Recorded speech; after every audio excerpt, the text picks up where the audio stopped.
Office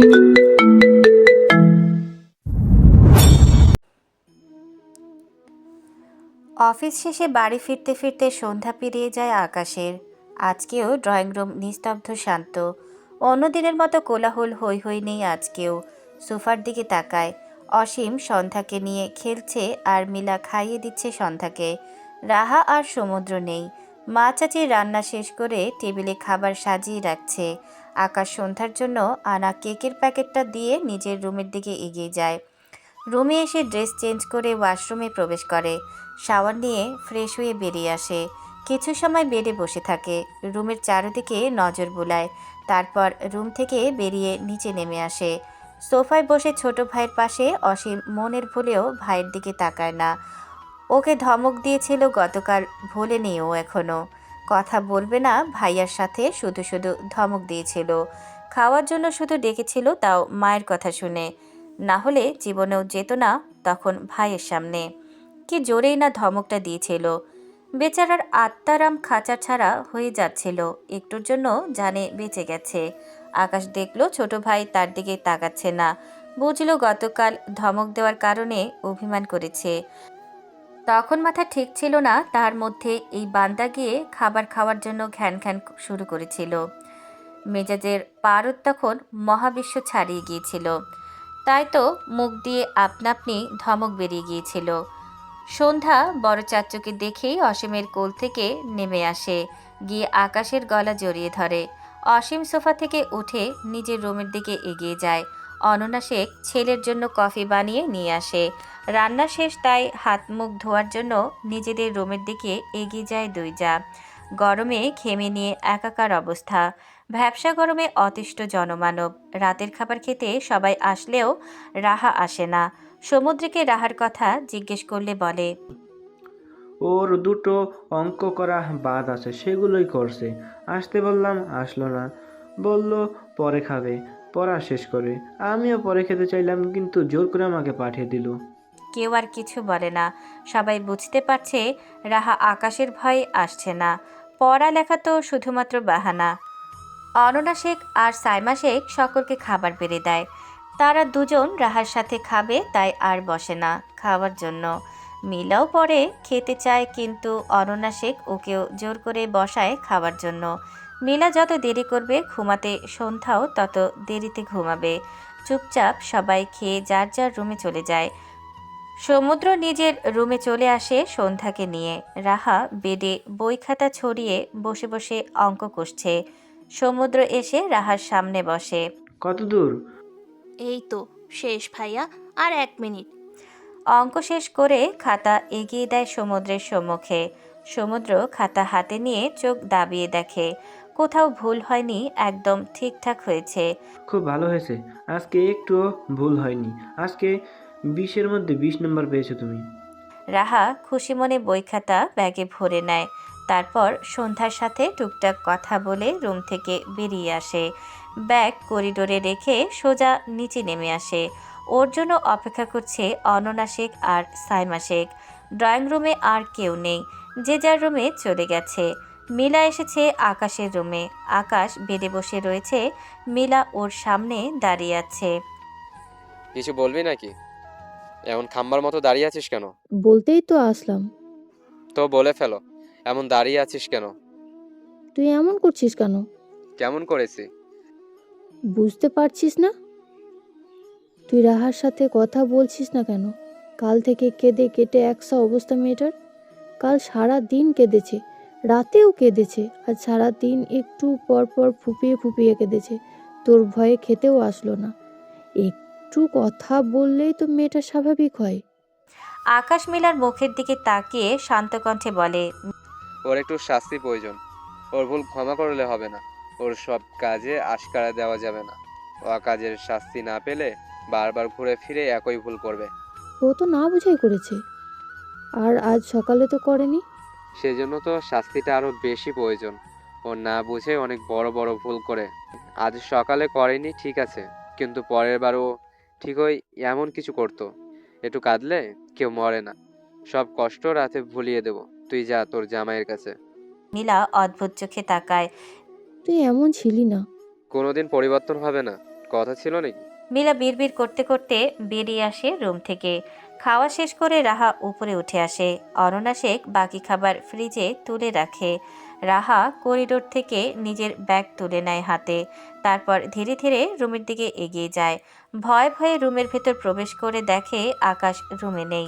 এতক্ষণ যেন দম বন্ধ করে ছিল, তাই ফোঁস করে শ্বাস ছাড়ে। দ্রুত ব্যাগটা স্টাডি টেবিলের উপর রেখে ওয়াশরুমে প্রবেশ করে।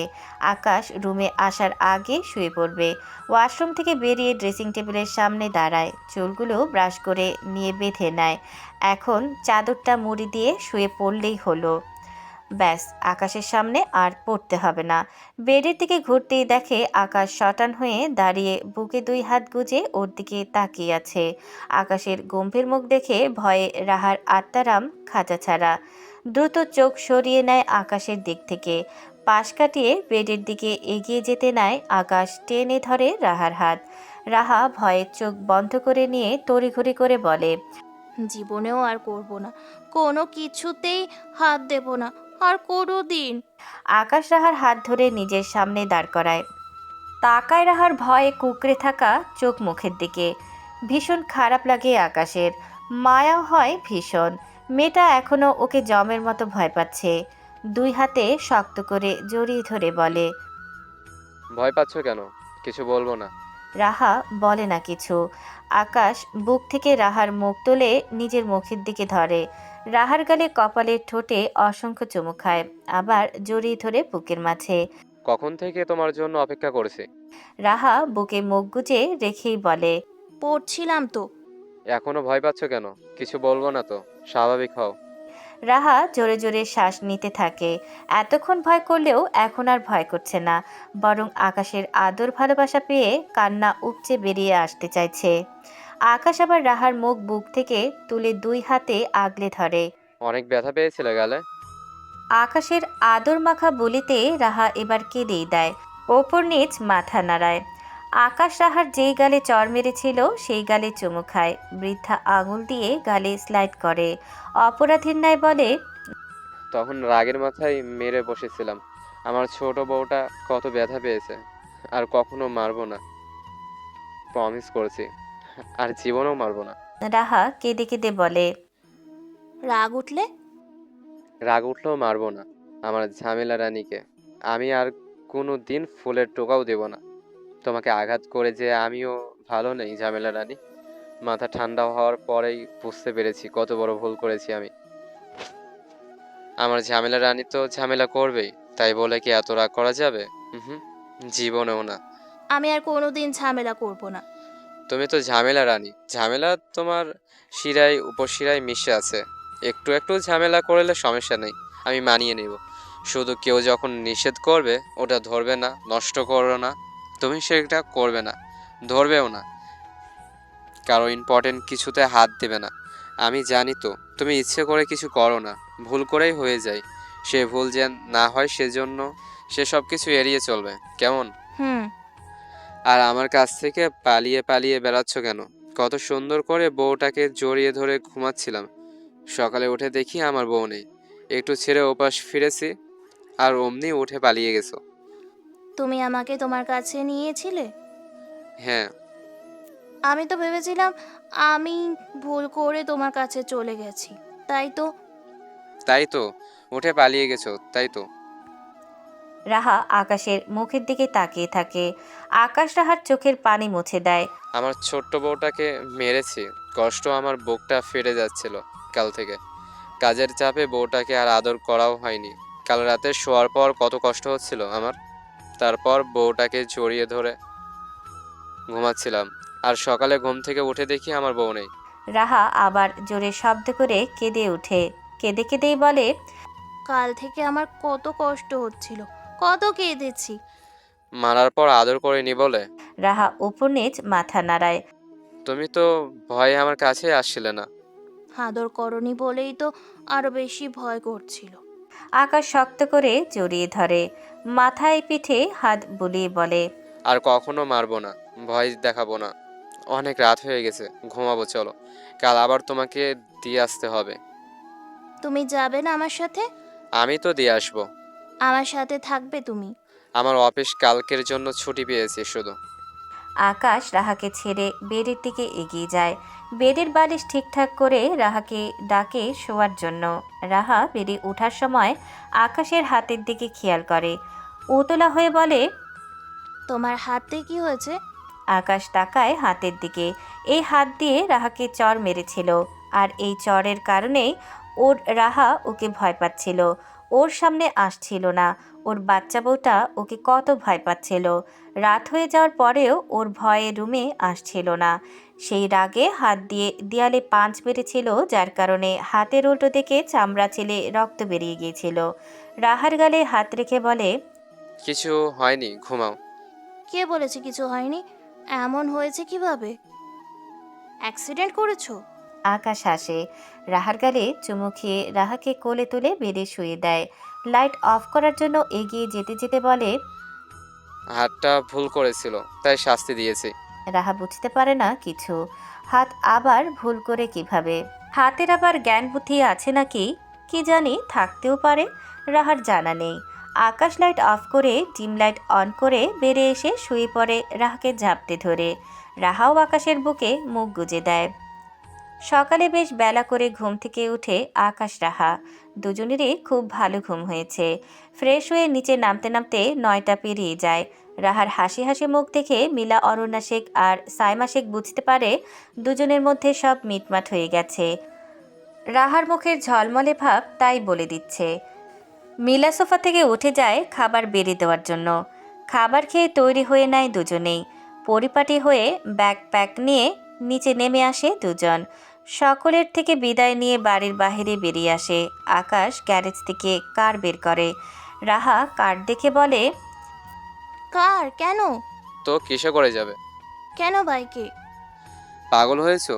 দুটো ব্যাগ আর তুমি বাইকে আঁটবে নাকি?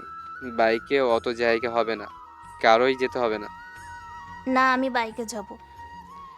জেদ করো না রাহা, পরের বার বাইকে করে নিয়ে যাব। এখন কারে উঠে আসো। গাল ফুলিয়ে কারে উঠে বসে রাহা। আকাশ সিল বেল্ট লাগিয়ে দেয় রাহার।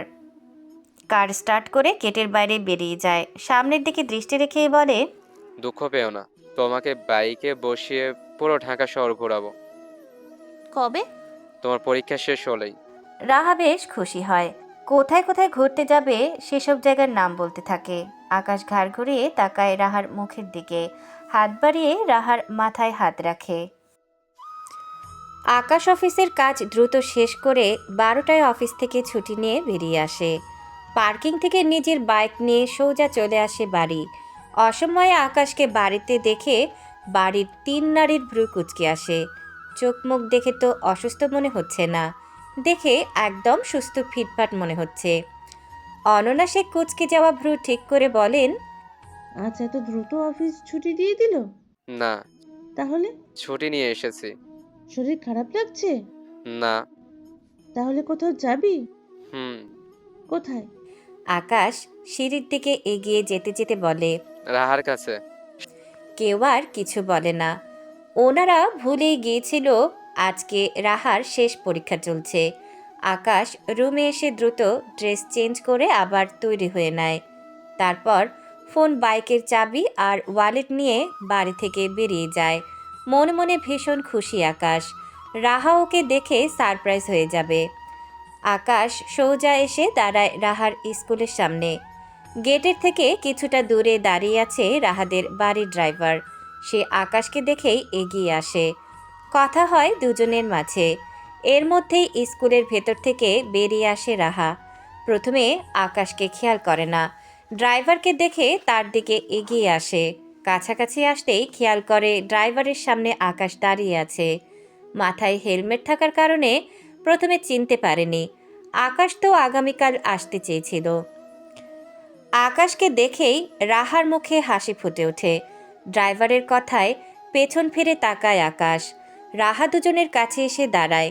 রাহার সাথে রাহার দুজন স্কুল ফ্রেন্ডও আছে। তুমি না বললে কাল আসবে?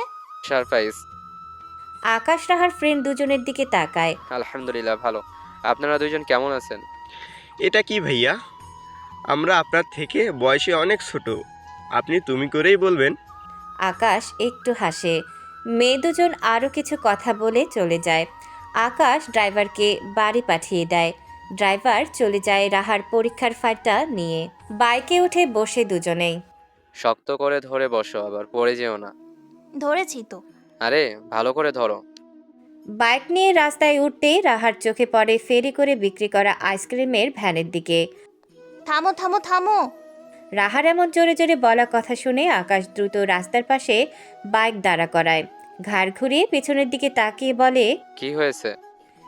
রাহা হাত উঁচু করে রাস্তার অপর পাশে দাঁড়িয়ে থাকা আইসক্রিমের ভ্যানের দিকে দেখায়। খাবো। এগুলো ভালো না।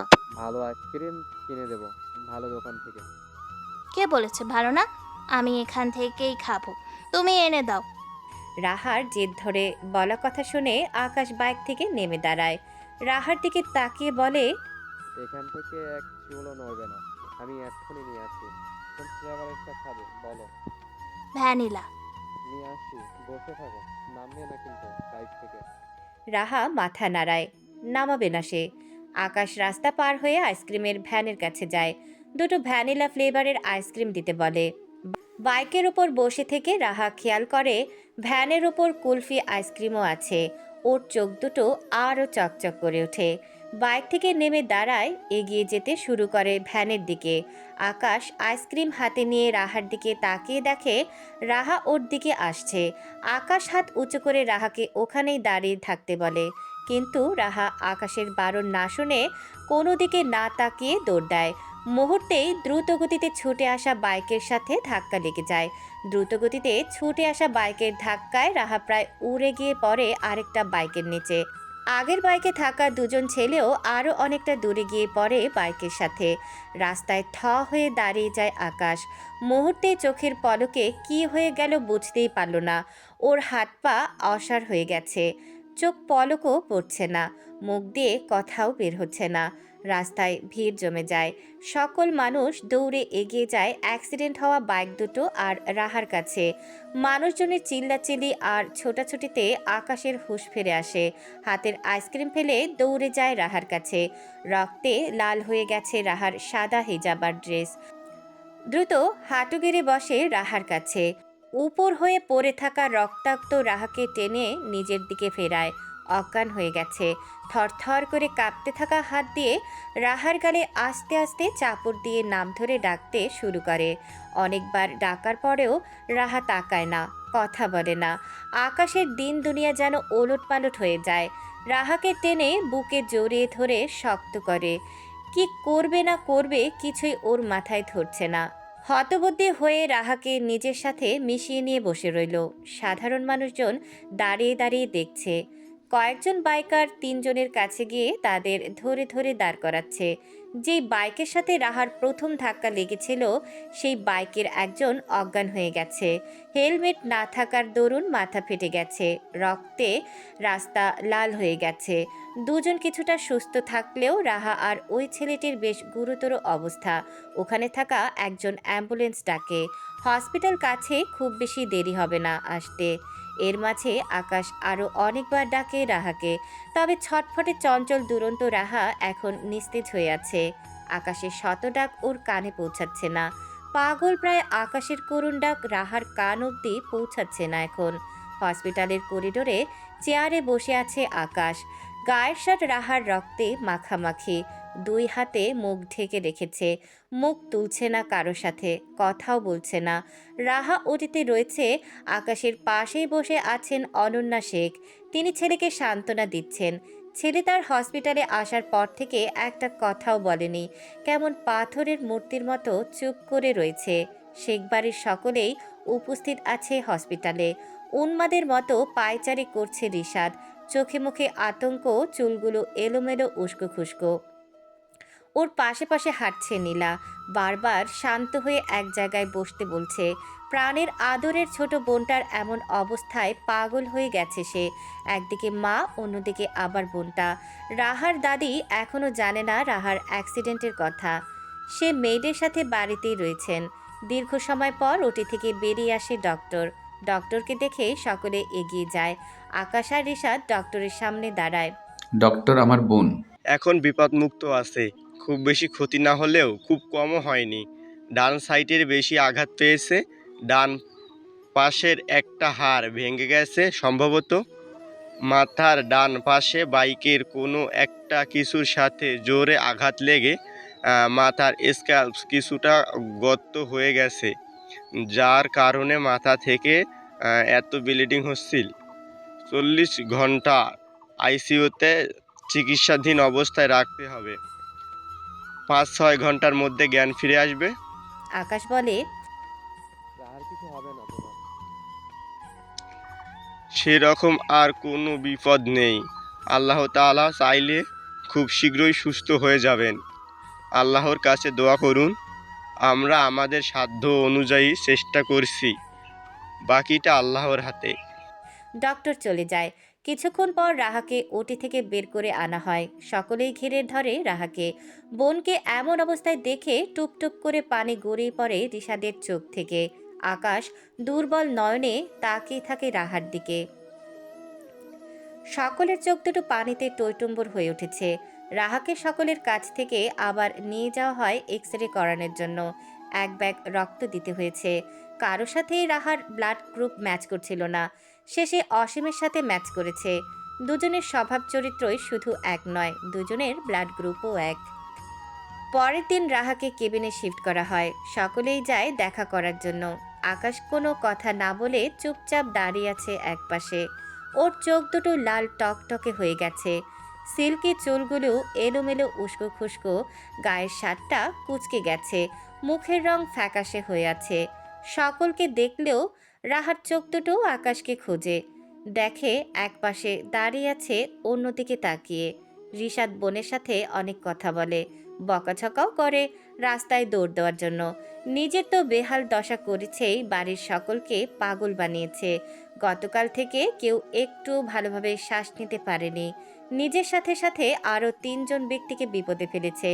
একজনের তো এক পা ভেঙে গেছে, ওনার চিকিৎসার পুরো খরচ রিশাদ বহন করবে। আকাশ দিতে চাইলেও রিশাদ দিতে দেয়নি। এমনিতেই রাহার চিকিৎসার পুরো খরচ আকাশ দিচ্ছে। রাহার ডান পায়ের একটা হাড় ভেঙে গেছে, ডান হাতের হাড় ফেটে গেছে, বুকের ডান দিকে চাপ লাগার কারণে রক্ত জমাট বেঁধে গেছে ভিতরে। ডান হাত আর পা প্লাস্টার করা হয়েছে। একে একে সকলে কথা বলে রাহার সাথে, কিন্তু রাহার মন আকাশের সাথে কথা বলার জন্য উতলা হয়ে উঠেছে। অনন্যা শেখ আকাশের দিকে তাকিয়ে বলে, তোরা কথা বল, আমরা বাইরে আছি। অনন্যা শেখের কথা শুনে সবাই বেরিয়ে যায় কেবিন থেকে। আকাশ মাথা ঘুরিয়ে মায়ের দিকে তাকায়, তারপর রাহার দিকে তাকায়। আকাশের রাগে চোখ মুখ দেখেই ঢোক গিলে নেয় রাহা। অনন্যা শেখ বাইরের দিকে এগিয়ে যেতে নিলেই রাহা ডেকে ওঠে, মা কোথায় যাচ্ছ তুমি? এখানেই বসে থাকো। তোমরা কথা বলো, আমি বাইরে আছি। না না না, তুমি কোথাও যাবে না, তুমি এখানে বসে থাকো, কোনো রকম সমস্যা হবে না। অনন্যা শেখ ছেলের মুখের দিকে তাকায়। ছেলের রাগে চোখ মুখ আর শক্ত চোয়াল দেখেই বুঝতে পারে রাহা কেন ওনাকে বাইরে যেতে দিতে চাইছে না।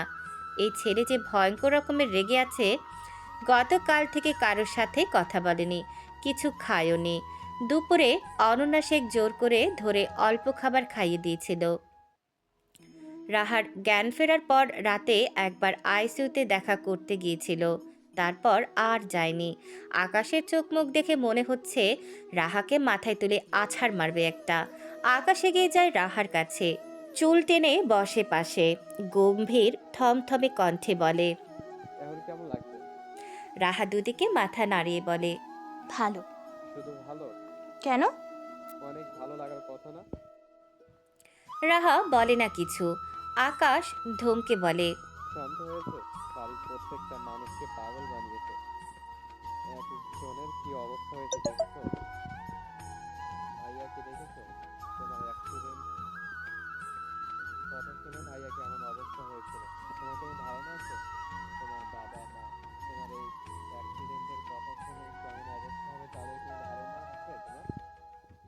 বারবার জিজ্ঞেস করা সত্ত্বেও বাইক থেকে নেমে গেছো।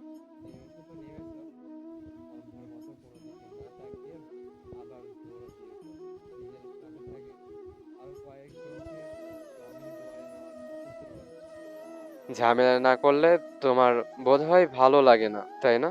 যদি কিছু একটা হয়ে যেতে, কি হতো তখন? আকাশের ধমকে ধমকে বলা কথা শুনে ঠোঁট উল্টে কেঁদে দেয় রাহা। কেঁদে কেঁদেই বলে, তুমি বলেছিলে আমাকে আর বকবে না। আকাশ আবার ধমকে উঠে বলে, বকবো না বলছি বলে এমন একটা কাজ করবে?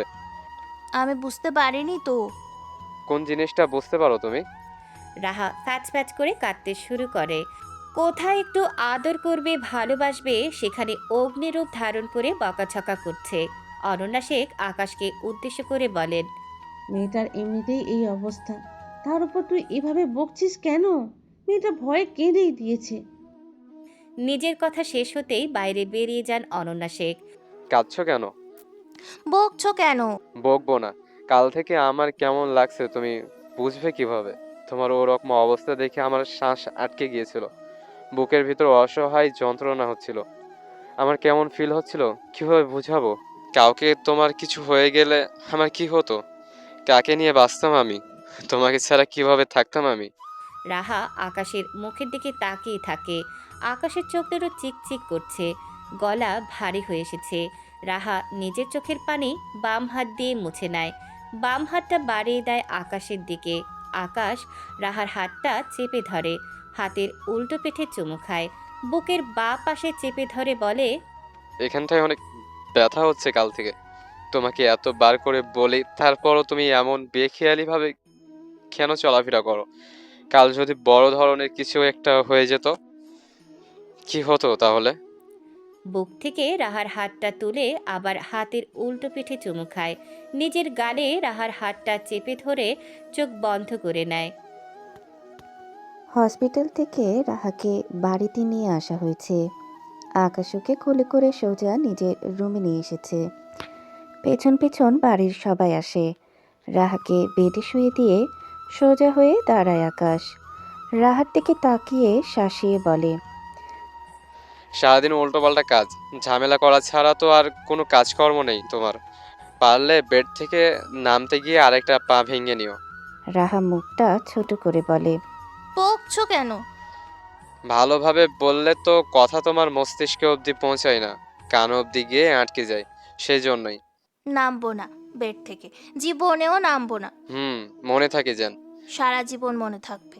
সারা জীবন মনে রাখতে হবে না, 24 ঘন্টা মনে থাকলেই হবে। আকাশ বেডের কাছ থেকে সরে আলমারির সামনে এসে দাঁড়ায়। টি শার্ট ট্রাউজার টাওয়াল নিয়ে ওয়াশরুমে প্রবেশ করে। সাইমা শেখ আর অনন্যা শেখ রান্না করার জন্য চলে যায়। মিলা যায় সকলের জন্য লেবু দিয়ে ঠান্ডা শরবত তৈরি করার জন্য।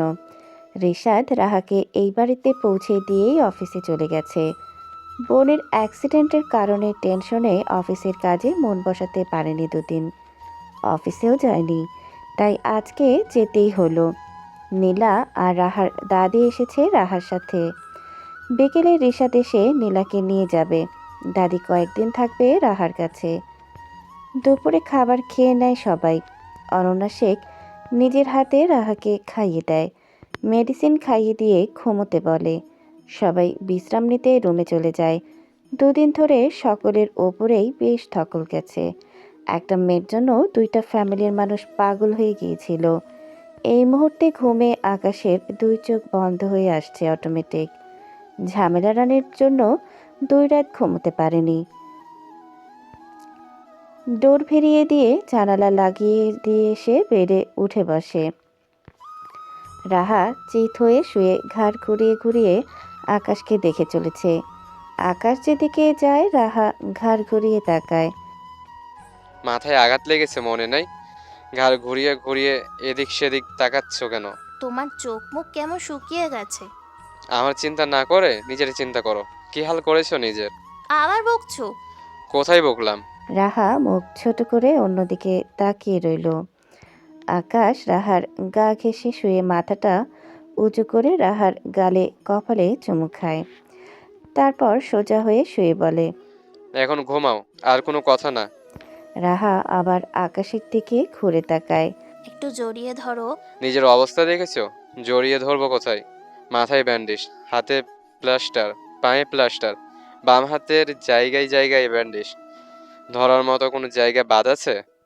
পেটের উপর দিয়ে ধরবে। এখানে তো কিছু হয়নি। মাথার সব তার ছিঁড়ে টিড়ে গেছে নাকি? চুপচাপ ঘুমাও। রাহা গাল ফুলিয়ে অন্যদিকে মুখ ঘুরিয়ে নেয়। কতগুলো দিন ধরে জড়িয়ে ধরে ঘুমায় না। ওর কি ভালো লাগে নাকি? একটু জড়িয়ে ধরলে কি হয়? রাহার দুই চোখ পানিতে টইটম্বর হয়ে যায়। পাষাণ লোক একটা। একটু জড়িয়ে ধরতে বলল, তাও ধরবে না। আবার ধমক দিল। আকাশ আবার রাহার গা ঘেঁষে সয়। আলতো করে রাহার উপরে হাত উঠিয়ে জড়িয়ে ধরে। রাহার ঘাড়ে মুখ গুজে বলে, ঘুমের ঘরে ব্যথা দিলে কিন্তু আমার দোষ নেই। তখন বলতে এসো না আমি ব্যথা দিয়েছি। কেটে গেছে অনেকগুলো দিন। রাহা এখন পুরোপুরি সুস্থ। আয়েশা খানমকে ইংল্যান্ড থেকে বাংলাদেশে নিয়ে আসা হয়েছে 2 মাস আগে। উনিও অনেকটা সুস্থ হয়ে গিয়েছেন। 4টা সার্জারির কারণে শরীর স্বাস্থ্য অনেকটা শুকিয়ে গেছে। তবে এখন মোটামুটি সুস্থ আছেন। এখন রাত 9টা। সকলের রাতের খাবার শেষ করে সবাই নিজেদের রুমে চলে গেছে। আকাশ রাহাকে রুমে পাঠিয়ে দিয়ে নিজে রান্নাঘরের দিকে এগিয়ে যায়। রান্নাঘরে এসে সসপ্যানে পানি গরম হতে দিয়ে দাঁড়িয়ে রইল। রাহা রুমে আসতেই আকাশের ফোন বেজে ওঠে। এগিয়ে যায় ফোনের কাছে। ফোন হাতে নিয়ে দেখে অপরিচিত একটা নাম্বার, সেভ করা নেই। ভ্রু কুঁচকে কিছু সময় তাকিয়ে থাকার পর মনে পড়ে রিশাদের একটা নাম্বার শেষে 78। হয়তো আকাশ এই নাম্বার সেভ করেনি। রিসিভ করবে অমনি লাইন কেটে যায়। ফোনের লক খুলতে নিতেই আবার রিং বেজে ওঠে। সময় অপচয় না করে তাড়াতাড়ি রিসিভ করে। কানে ধরে কিছু বলবে তার আগেই অপর পাশ থেকে মেইলি কণ্ঠস্বর ভেসে আসে। হ্যালো বে, কখন থেকে ফোন করছি, রিসিভ করছো না কেন? রাগ করেছো? সরি, এমন ভুল আর কখনো করবো না। এবারের মতো মাফ করে দাও প্লিজ। রাহা মেয়েটির কথা শুনে স্তব্ধ হয়ে যায়। মুখ দিয়ে একটা কথাও বের হয় না। হাত পা ঠকঠক করে কাঁপতে থাকে। অপর পাশ থেকে কোনো সাড়া শব্দ না পেয়ে মেয়েটি আবার বলে, কথা বলছো না কেন আকাশ? সরি বলছি তো, প্লিজ কথা বলো। আমি তোমাকে ওয়েট করতে বলেছিলাম আমার জন্য, ওয়েট না করে চলে গেছো কেন? আকাশ, আকাশ শুনতে পাচ্ছো আমার কথা? উত্তর দিচ্ছ না কেন জান? কথা বলো আকাশ প্লিজ।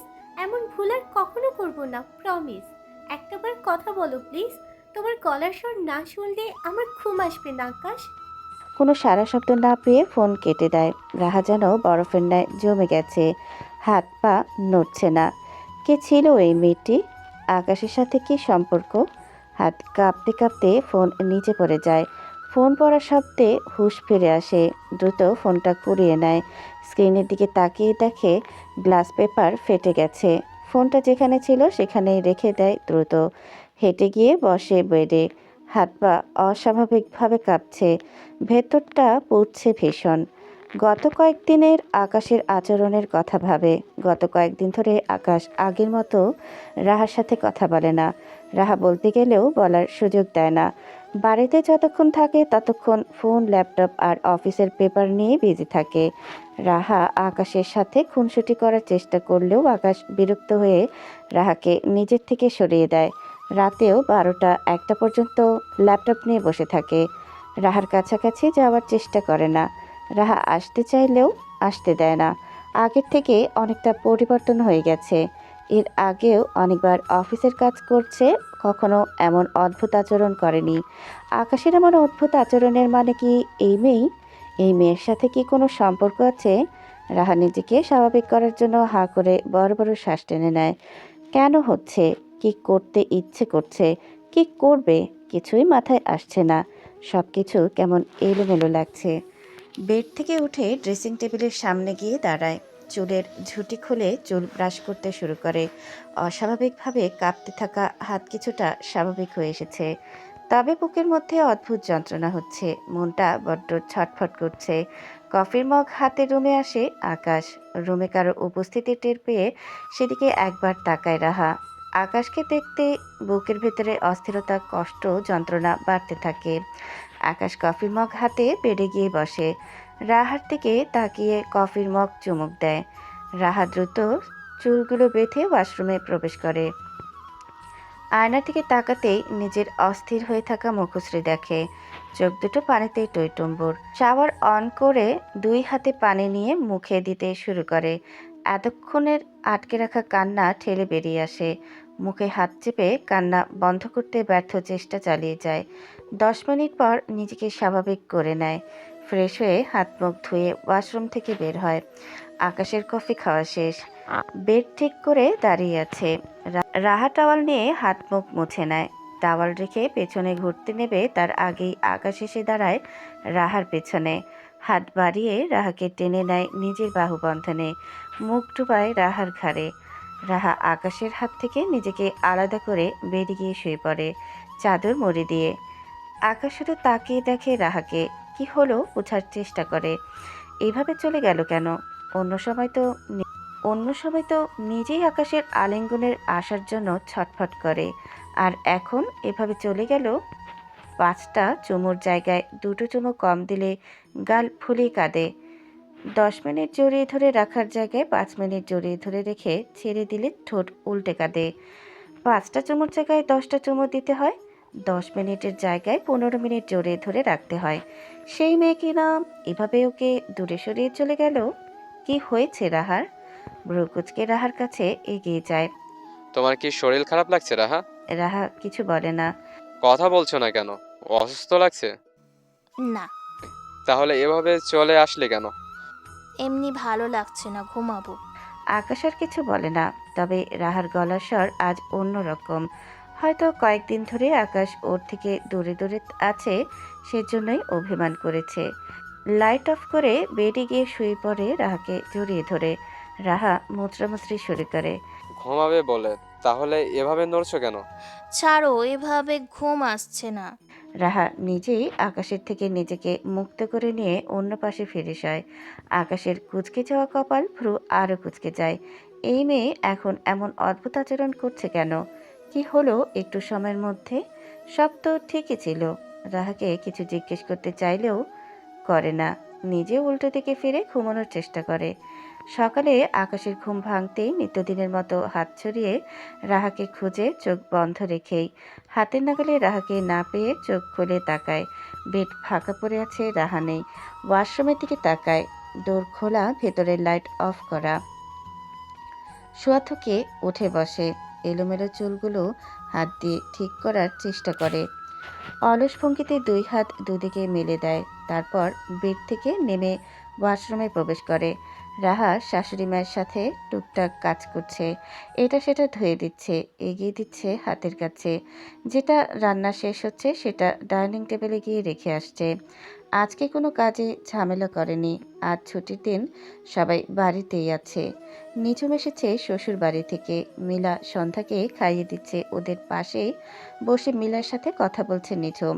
রাহাকে বারবার ডাকছে ওর কাছে এসে বসার জন্য, কিন্তু রাহার মাথায় আজ কাজ করার ভূত চেপেছে। ডাকতে ডাকতে হয়রান হয়ে ডাকা বন্ধ করে দিয়েছে নিঝুম। এই রাহার মাথায় কখন কিসের ভূত চেপে বসে বোঝা মুশকিল। একবার রান্নার ভূত চাপে, আবার ঘর মোছার ভূত চাপে, তো আবার রান্না শেখার ভূত চাপে। আকাশ রুম থেকে বের হতেই মুখোমুখি হয় বড় ভাইয়ের। দুজন একসাথে কথা বলতে বলতে নিচে নেমে আসে। অসীম এখনও নিজের রুমে নাক ডেকে ঘুমাচ্ছে।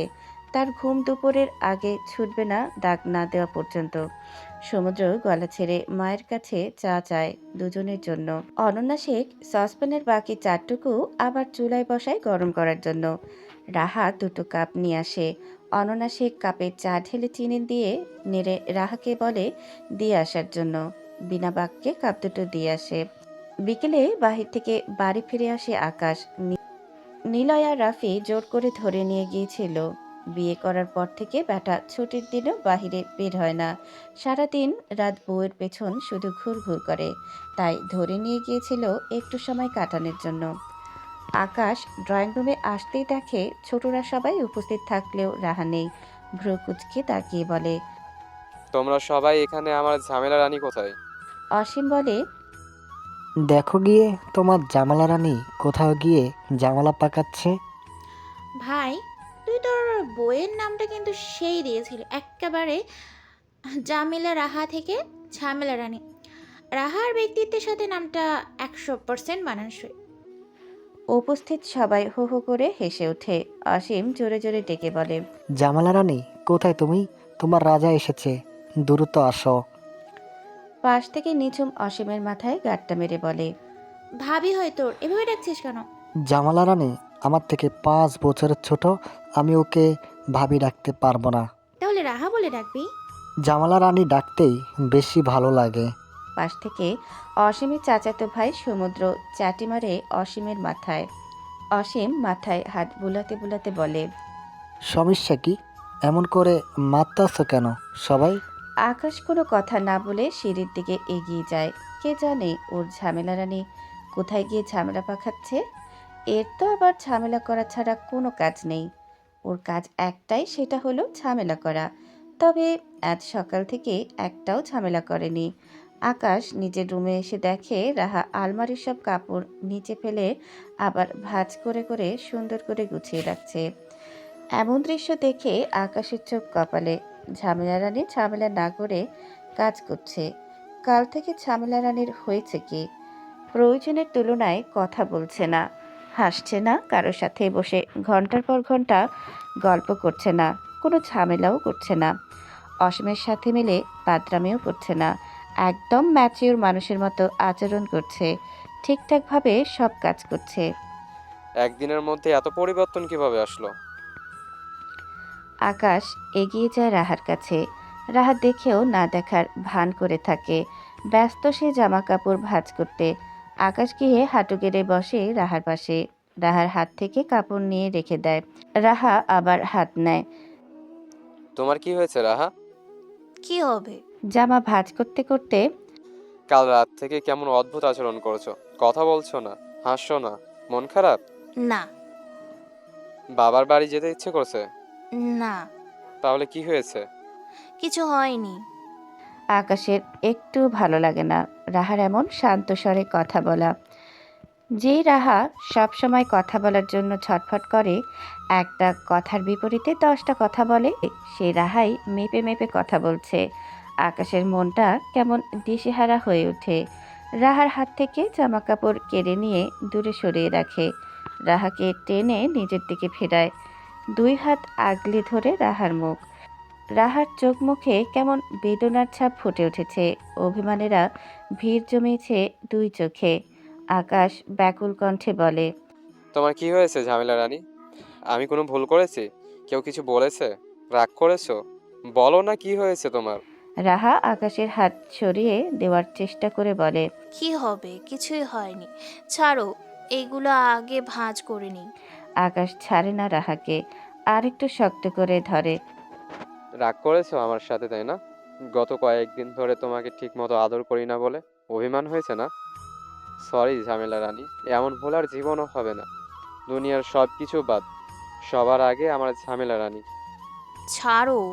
আকাশ রাহাকে টেনে নিজের বাহুবন্ধনে আবদ্ধ করে নেয়। রাহার মাথায় চুমু খেয়ে বলে, অফিসের এত কাজের চাপ, বাড়িতে এক প্যারা, সব মিলিয়ে ফ্রাস্ট্রেশনে ভুগছিলাম। সব কিছু কেমন অসহ্য লাগতো, কারোর সাথে কথা বলতে ইচ্ছে করতো না।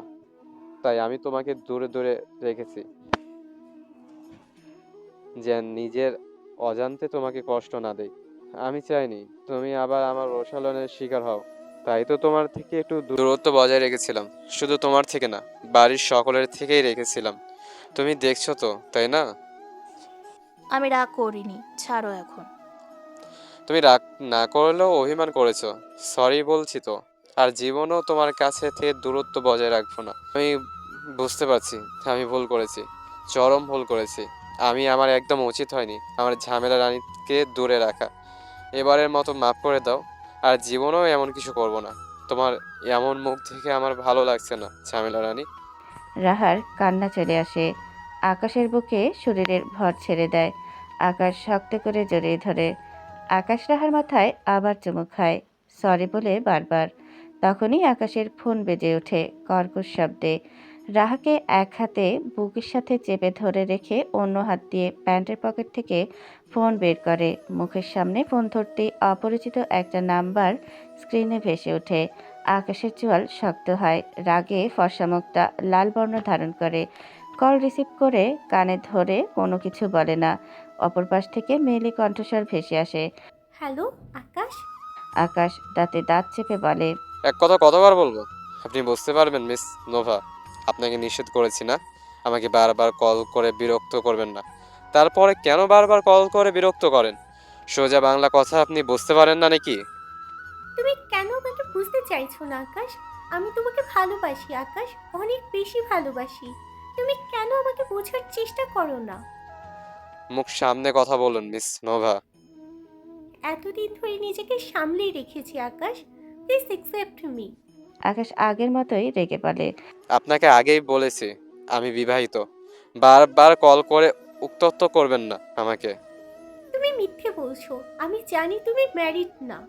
আকাশ রাগে ফেটে পড়ে, দুই চোখ বন্ধ করে নেয়। আকাশকে এত রেগে যেতে দেখে রাহা আকাশের মুখের দিকে তাকিয়ে বলে। কে কল করেছে? আকাশ ফোন স্পিকারে দেয়, তারপর বলে, এই একটা তার ছেঁড়া, মাথা খারাপ, পাগল, অভদ্র, অসভ্য, নির্লজ্জ, বেহাইয়া, বেশরম, ছেঁচড়া মহিলা, যে কিনা বারবার কল করে একজন ছেলেকে উত্ত্যক্ত করে। 10টারও বেশি নাম্বার ব্লক করেছি, তারপরেও অন্য নাম্বার দিয়ে কল করে। পুরো সিম কোম্পানি বোধহয় বাড়িতে তুলে নিয়ে গেছে অসভ্য মহিলা। এটা আকাশের মুখ থেকে এমন কথা শুনে ফোনের ওপাশ থেকে নোভা চুপ হয়ে যায়। আকাশ ওর সম্পর্কে এভাবে বলছে, একটু সময় চুপ থাকলেও আবার বলে, আমি জানি আকাশ, তুমি এসব মন থেকে বলছো না। খেকিয়ে ওঠে আকাশ। মন থেকে বলছি আমি। প্লিজ আকাশ, এখন বলো না। আরে একবারও কল করবেন না আমার নাম্বারে। গতকাল রাতে কল রিসিভ করে কথা বললে না কেন? আর সারাদিন একটাবার কল রিসিভ করলে না, উল্টো ব্লক করে দিলে। আর এখন রিসিভ করে এভাবে কথা বলছো? তোমার সাথে কথা বলার জন্য যে আমার হৃদয় ব্যাকুল হয়ে উঠেছে আকাশ। গতকাল রাতে আমি কখন আপনার কল রিসিভ করলাম? কেন মনে নেই তোমার? রিসিভ করে তো কথা বললে না। আমি একে কত কথা বললাম, তুমি উত্তরও দিলে না। তুমি আমার সাথে এমন করছো কেন আকাশ? আমি সত্যিই তোমাকে ভালোবাসি। রাখ তোর ভালোবাসা। কয়টার সময় কল করছিলি সেটা বল। 9টার পর। আকাশ রাখার মুখের দিকে তাকায়, বুঝতে বাকি নেই রাহা রাত থেকে এমন অদ্ভুত আচরণ কেন করছে। পানির মতো সব পরিষ্কার হয়ে যায় আকাশের সামনে। রাহাকে আরেকটু শক্ত করে চেপে ধরে বুকের মাঝে, তারপর রাগে ক্ষোভে ফুঁসে উঠে বলে, ইউ ব্লাডি বিচ, তোকে সামনে পেলেই এখনই খুন করতাম আমি। তুই কি বলেছিস আমার বউকে? কাল রাতে থেকে আমার সাথে কথা বলছে না। তোকে সামনে পেলেই এখনই জীবন্ত পুঁতে দিতাম। তোর জন্য আমার বউটাকে কষ্ট পাচ্ছে কাল রাত থেকে একা একা। তুমি নাটক করছো আমার সাথে, আমি জানি। শয়তান মহিলা, তোর মনে হচ্ছে আমি এখন নাটক করছি তোর সাথে? জোকের মতো লেগেছিস পিছনে, চাচ্ছিস না জীবনটা তেজপাতা বানিয়ে দিয়েছিস কয়েকদিনেই। তোর মতো নির্লজ্জ ছেঁচড়া মহিলা আমি দুনিয়ায় আর দুটো দেখিনি। তোর মাথায় মস্তিষ্কে বলতে আদৌ কি কিছু আছে, নাকি পুরোটাই গোবরে ঠাসা? মাথায় ঘিলু বলতে কিছু নেই, তাই না? থাকলে তো আর এমন করে একটা ছেলের পিছনে লাগতি না। কতটা বেহায়া নির্লজ্জ ছেঁচড়া হলে একটা মেয়ে একটা ছেলের পিছনে এমন আদা জল খেয়ে লাগতে পারে। তোকে না দেখলে বুঝতেই পারতাম না। তোকে সামনে পেলে এখনই শোলে চড়াতাম। তুমি যা ইচ্ছে বলো, আমি তোমার কোনো কথাই বিশ্বাস করি না। তুমি মন থেকে বলো না এই কথাগুলো, আমি জানি। তোর নামে কাল সকালেই আমি মামলা করব আমার বউকে কষ্ট দেওয়ার জন্য। তোর নামে কেস করব। একটা ছেলেকে বারবার কল করাছিস, তোর সব অপরাধ মিলিয়ে কমপক্ষে 10 বছরের জেল হবে। এমন করছো কেন আকাশ? তোর সাথে আমার কোন জন্মের শত্রুতা, রিপিট, তোর সাথে আমার কোন জন্মের শত্রুতা? কোন জন্মে আমি তোর পাকা ধানে মই দিয়েছিলাম, যার প্রতিশোধ নেওয়ার জন্য আমার পিছনে আঠার মতো লেগেছিস? আমি তোমাকে ভালোবাসি আকাশ। এখনো ভালোবাসি করছিস। আমার 1.5 বছর হয় অফিস জীবনে, ফুল স্টপ পর্যন্ত ভুল হয়নি। আর সেদিন তোর জন্য আমার পুরো পেপাস ভুল হয়েছে। বসের সামনে মাথা নিচু করে দাঁড়িয়ে থাকতে হয়েছে। তোকে তো আমি কিছুতেই ছাড়বো না। তোর জন্য, শুধুমাত্র তোর জন্য আমার আর আমার বউয়ের মাঝে দূরত্ব তৈরি হয়েছিল। শুধু বউকে সাথে না, বাড়ির সকলের সাথে। তোকে তো আমি সত্যি সত্যি পুলিশে দেব। অফিসে, বাড়িতে তোর জন্য কোথাও শান্তি পাই না। আমি তোর নামে তো সত্যি সত্যি কেস করবো আমি। রাহা বুঝতে পারে না কিছু। দুজনের কথা শুনে আর ফ্যাল ফ্যাল করে আকাশের রাগে লাল হয়ে যাওয়া মুখের দিকে তাকিয়ে থাকে। আকাশ আকাশ থামিয়ে দেয় নোভাকে। আরে একদম আমার ফোনে কল করবি না, ফোনের ভিতরে ঢুকে তোকে মারবো আমি। ফোন লাইন বিচ্ছিন্ন করে নাম্বারটা ব্লক করে দেয়। অনেক বকাবকি করে নোভাকে। এই মেয়ের মতো মেয়ে দ্বিতীয়টা দেখেনি আল্লাহর দুনিয়ায়। ইচ্ছে করছে ফোনের ভেতর ঢুকে ওটাকে পানিতে চোবাতে, কাঁচা চিবিয়ে খেতে, জীবন্ত পুঁতে দিতে। একটা মেয়ে কতটা নির্লজ্জ ছ্যাঁচড়া হলে এমন করে জানা নেই আকাশের।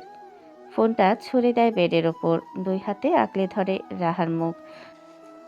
ওই শয়তান ফালতু মহিলা কাল রাতে কল করে কি কি বলেছে তোমাকে?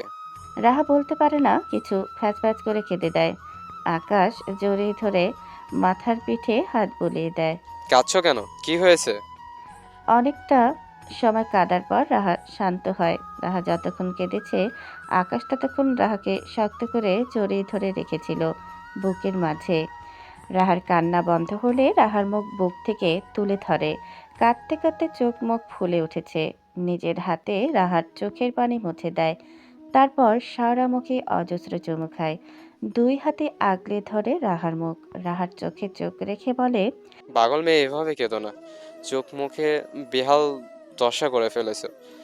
কাল ফোন করে ওই অসভ্য ইতর মহিলাটা কি বলেছিল? রাহা নোভার বলা কথাগুলো মনে করে আবার ফুঁপে ওঠে। মুখ দিয়ে কথা না বেরিয়ে কান্না বেরিয়ে আসে আবারও। আকাশ আবার জড়িয়ে ধরে রাহাকে, মাথায় চুমু খেয়ে পিঠে হাত বুলিয়ে বলে, থাক, বলতে হবে না। বারবার এমন কান্না করছো কেন? তোমার আকাশ তোমার আছে, তোমারই থাকবে। তুমি আমার লাইফে আসার আগেই কোনো মেয়ে ছিল না, তুমি আসার পরও সে আর আসবেও না। তুমি আমার লাইফের এক এবং অদ্বিতীয় নারী। আমি আমার মা বোনের পরে যদি কোনো নারীকে নিজের থেকে বেশি ভালোবেসে থাকি সেটা তুমি। আমি আমার ঝামেলা রানীকে অনেক ভালোবাসি। আমার ঝামেলা রানী কান্না করলে আমার একটুও ভালো লাগে না, খুব কষ্ট হয়। তুমি ওই ফালতু ইতর অসভ্য মহিলার কথা শুনে আমাকে জিজ্ঞেস করতে পারতে, কে ওই মহিলা, তার সাথে আমার কিসের সম্পর্ক? জিজ্ঞেস করার অধিকার তোমার আছে তো নাকি? জিজ্ঞেস করোনি কেন? জিজ্ঞেস করলে তো তোমাকে এত কষ্ট পেতে হতো না, রাতেই সব ক্লিয়ার হয়ে যেত। ওই তোর অসভ্য মহিলাটা অফিস জয়েন করার পর থেকে আমার পিছনে লেগেছে জোকের মতো। প্রথম দিনই বলে দিয়েছি আমি ম্যারিড, কিন্তু সে বিশ্বাস করতে নারাজ। কার কাছ থেকে যেন আমার নাম্বার জোগাড় করেছে, অফিসে বাড়িতে সব জায়গায় জ্বালিয়ে মারছে। অসভ্য নির্লজ্জ ছেঁচড়া মহিলা। আমি তোমাকেই ভালোবাসি, তোমারই থাকবো সারা জীবন। আমার ঝামেলা রানী আমার সব, আমার দুনিয়া। কান্না বন্ধ করো এখন ঝামেলা রানী, এত কাঁদলে মাথা ব্যথা করবে। রাহা আকাশের বুক থেকে মুখ তুলে আকাশের মুখের দিকে তাকায়। এখনো হিচকি উঠছে। হিচকি তুলতে তুলতে বলে, তুমি কিন্তু কোনোদিন আমাকে ছেড়ে দেবে না। আমি তোমাকে ছাড়া থাকতে পারবো না, কিন্তু মরে যাব তোমাকে ছাড়া। কাল থেকে আমার কত কষ্ট হচ্ছিল। ছাড়বো না তো, তোমাকে ছেড়ে আমি কিভাবে থাকবো? তুমি তো আমার সব কিছু। ঝামেলা রানীকে ছাড়া তো আকাশ নিজেই মরে যাবে। আকাশের ভালো থাকার মেডিসিনই তো ঝামেলা রানী। ঝামেলা রানীকে ছাড়া আকাশ বাঁচবে কিভাবে?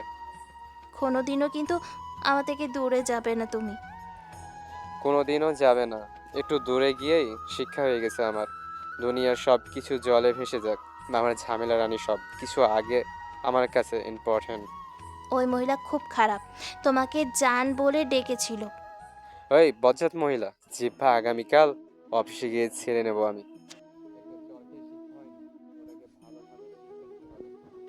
রাহা তখনও আস্তে আস্তে ফোপাচ্ছে। নোভার বলা রাতের কথাগুলো মনে হতেই কান্নার বেগ বাড়ছে একটু একটু করে। আকাশ রাহার চোখের দিকে তাকিয়ে বলে,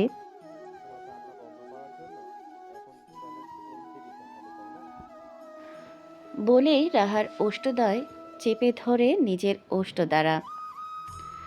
অনেকটা সময় পেরিয়ে যায়। আকাশ ছেড়ে দেয় রাহাকে। রাহার কান্না হিচকি ফুপানো সব বন্ধ হয়ে গেছে। আকাশ ঠোঁটের কোণে হাসি ফুটিয়ে বলে, ভিটামিন এ কে দেখি কাজে দিয়েছে না? ঝামেলা রানী। পারবো না। পারবো না বলতে হবে না, পারতেই হবে তোমাকে। কয়েকদিন এটা জমা হয়ে গেছে, সেগুলো পরিশোধ করো এখন। তোমার পাওনা পরিশোধ করেছি কিন্তু আমি। এখন তোমার পালা। বলেই রাহাকে টেনে নিজের কাছে নিয়ে আসে, মুখ বাড়িয়ে দিয়ে বলে। শুরু করো, সময় কিন্তু কম। রাহা আকাশের গালে কপালে ঠোঁটে ছোট ছোট আলতো করে চুমু খেতে শুরু করে। 1 মিনিট অতিবাহিত হবার পর আকাশ আবার রাহার ওষ্ঠদ্বয় চেপে ধরে নিজের ওষ্ঠ দ্বারা নিজের পড়া শেষ করে ব্যাগ রুমে রাখতে আসে রাহা। রুমে এসে দেখে আকাশ রুমে নেই। ব্যাগ রেখে ওয়াশরুমে প্রবেশ করে। সোফায় বসে আছে সবাই, কিন্তু এখনও রাহার দেখা নেই। খাবার খাবে রাহার জন্যই অপেক্ষা করছে সবাই। অনন্যা শেখ আর সাইমা শেখ খাবার বাড়তে সোফা ছেড়ে উঠে চলে যায়। যাওয়ার আগে অসীমকে বলে রাহাকে ডেকে নিয়ে আসার জন্য। অসীম সিঁড়ির দিকে তাকিয়ে গলা ছেড়ে ডেকে ওঠে। জামালা রানী, তাড়াতাড়ি খাবার খেতে আসো। অন্য পাশে বসে থাকা আমজাদ শেখ তেতে উঠে বলেন। তোকে বলেছি না এই নামে রাহাকে ডাকবি না, তারপরেও ডাকছিস কেন? ডাকলে কি সমস্যা? আমি আবার ডাকবো। জামালা রানী, খাবার খেতে আসো। আমজাদ শেখ বসা থেকে উঠে দাঁড়ায়, তেড়ে আসে অসীমের দিকে। অসীম সোফা থেকে উঠে দৌড় শুরু করে। দৌড়াতে দৌড়াতে আরও কয়েকবার জোরে জোরে ঝামেলা রানী বলে ডাকে। আমজাদ শেখও পেছন পেছন দৌড়াতে দৌড়াতে বকাবকি করতে থাকে। সোফায় বসে থাকা সকলে উপভোগ করছে সেই দৃশ্য। এ যেন টম অ্যান্ড জেরির রেসিং উঠছে। এর আগেও বহুবার আমজাদ শেখ অসীমকে নিষেধ করছেন রাহাকে ঝামেলা রানী বলে না ডাকতে। অনেকবার দৌড়ানিও দিয়েছেন, কিন্তু অসীম তো অসীমই, সে ঝামেলা রানী ছাড়া ডাকেই না। দৌড়াতে দৌড়াতে হাঁপিয়ে ওঠেন আমজাদ শেখ। দাঁড়িয়ে যায় সোফার সামনে এসে। সোফার পেছনে দাঁড়িয়ে আছে অসীম। কে শুধু তোকে ধরতে পারি, তারপর তোর খবর আছে। ধরতে পারলে না খবর করবে। তোকে তো আজকে। বলে আশেপাশে কিছু খোঁজে, কিন্তু কিছুই পায় না। রাহা, তোর বড় ভাইয়ের বউ তোর ভাবি হয়, তারপরে এভাবে সম্বোধন করিস কেন? ভাইয়া যে ডাকে। ভাইয়ার বউ, তাই ভাইয়া ডাকে, তুই কেন ডাকবি? আমার ভাইয়ের বউ, আমি যা খুশি ডাকবো। তাতে তোমার কি? তোমার সমস্যা কোথায়? আমজাদ শেখ রাগে ফেটে পড়েন। এই ছেলে জীবনেও শুধরাবে না। তুই শুধু আমার হাতের নাগালে আয়, তারপর বোঝাচ্ছি আমার কোথায় সমস্যা। হরিণকে দেখেছ কখনো নিজের ইচ্ছায় সিংহের সামনে যেতে? আমজাদ শেখ অসীমকে মারধরের জন্য আশেপাশে তাকিয়ে কিছু খুঁজতে শুরু করে। এই ছেলেকে দৌড়ে জীবনেও ধরা যাবে না। কিছু না পেয়ে সোফা থেকে কুশন তুলে নিয়ে ছুড়ে দেয় অসীমের গায়ে, কিন্তু অসীম সেটা ক্যাচ করে ধরে নেয়। একজন কিপারের লক্ষ্য কখনোই ভ্রষ্ট হয় না। ছেলে, তুই শুধু আমার কাছে আয়, তোকে আসতাম কাঁচা চিবিয়ে খাবো আমি। আল্লাহ, আব্বা, তুমি কি উপজাতিদের খাতায় নাম লিখেছ নাকি? একটু চুপ হয়ে আবার বলে। আমাকে বড় করতে তোমার এত বছরে অনেক টাকা খরচ হয়ে গেছে। এখন যদি খেয়ে ফেলো আমাকে, তাহলে তো তোমার সব টাকা গুয়ের টাঙ্কিতে যাবে। অসীমের এমন কথা শুনে আমজাদ শেখ বেলুনের মতো ফুলতে শুরু করে। একটু পরেই যেন বোমের মতো ব্লাস্ট হয়ে যাবে। হুঙ্কার দিয়ে বলে। দূর হ আমার চোখের সামনে থেকে। কোথায় যাব? জাহান নামে যা। ওখানে অনেক গরম। আমজাদ শেখ সোফায় বসে থাকা বড় ভাই আর দুই ছেলের দিকে তাকায়। ওকে সরা আমার চোখের সামনে থেকে। এর মধ্যে আবার রাহা নিচে নেমে আসে। রাহার পায়ের শব্দ পেয়ে অসীম সেদিকে তাকায়। এই সুযোগে সদ্ব্যবহার করতে আমজাদ শেখ অসীমের দিকে এগিয়ে যায়। ধরতে পারলে আজকে খবর আছে। লাইটের আলোয় আমজাদ শেখের ছায়া পড়ে অসীমের সামনে। ঘাড় ঘুরিয়ে পেছনের দিকে তাকিয়ে দেখে আর 2 হাত দূরত্ব আছে। দৌড়। এক দৌড়ে গিয়ে দাঁড়ায় রাহার পেছনে। রাহাকে সামনে রেখে নিজে পেছনে দাঁড়ায়, রাহাকে ঢাল বানিয়ে। তারপর বলে। বইনা, বাঁচাও তোমার শ্বশুরের হাত থেকে। তোমার শ্বশুর উপজাতিদের খাতায় নাম লিখিয়েছে। আমজাদ শেখ দাঁড়িয়ে যায়, অসীমের দিকে তাকিয়ে বলে। আজকের পর থেকে এই নামে সম্বোধন করবি, বইন না বলে। জামালা রানী, তোমার শ্বশুর বলল আমাকে নাকি আস্ত কাঁচা চিবিয়ে খাবে। আমজাদ শেখের রাগ যতটুকু কমেছিল তার থেকে অনেক বেশি বেড়ে যায়। তেড়ে যায় আবার অসীমের দিকে। ধরার চেষ্টা করলে অসীম রাহাকে সামনে রেখে গোল গোল ঘুরতে শুরু করে। আমজাদ শেখ ধরতে ধরতেও ধরতে পারে না। শেষমেশ আমজাদ শেখ খামচে ধরে অসীমের চুল। অসীম রাহাকে ছেড়ে নিজের চুল ছড়ানোর জন্য ছটফট শুরু করে। অবস্থা বেগতিক দেখে সোফা থেকে উঠে সবাই এগিয়ে আসে দুজনের কাছে। রাহা দাঁড়িয়ে দাঁড়িয়ে দেখছে, বুঝতে পারছে না কিছুই। কি হয়েছে, এরা বাপ বেটা এমন করছে কেন? সবাই আমজাদ শেখ আর অসীমকে আলাদা করার চেষ্টা করে, কিন্তু আমজাদ শেখ ছাড়ে না। চুল ছেড়ে টি শার্ট খামচে ধরে আবার। আরও ডাকবি ঝামেলা রানী বলে? অসীম দুদিকে মাথা নাড়ায়, ডাকবে না। তাহলে আমার সাথে সাথে বল। কি বলবো? বল আমি আমি আর কোনোদিন আর কোনোদিন ঝামেলা রানী জামালা রানী বলে বলে ডাকবো ডাকবো না। না। আমি আর কোনোদিন ঝামেলা রানী বলে ডাকবো না। আমি সারা জীবন জামালা রানী বলেই ডাকবো। কেমনটা লাগে? আমজাদ শেখের রাগ আকাশচুম্বী। রাগে তার ফর্সা মুখটা লাল বর্ণ ধারণ করে, আবার হাত উঁচু করে অসীমকে চড় দেওয়ার জন্য। কিন্তু এত আদরের ছেলেকে চড় দিতে পারে না, থেমে যায় তার হাত। ছোট থেকে ছেলেটাকে এত আদরে বড় করেছে, সেই ছেলের গায়ে কিভাবে আঘাত করবে সে? অতি আদরে আদরে বাদর তৈরি হয়েছিস। তোমরাই তৈরি করেছ, আমি তো নিজের থেকে হইনি। তুই কোনোদিন ভালো হবি না। খারাপ ছিলাম কবে? আজ থেকে রাহাকে ভাবি বলে ডাকবি।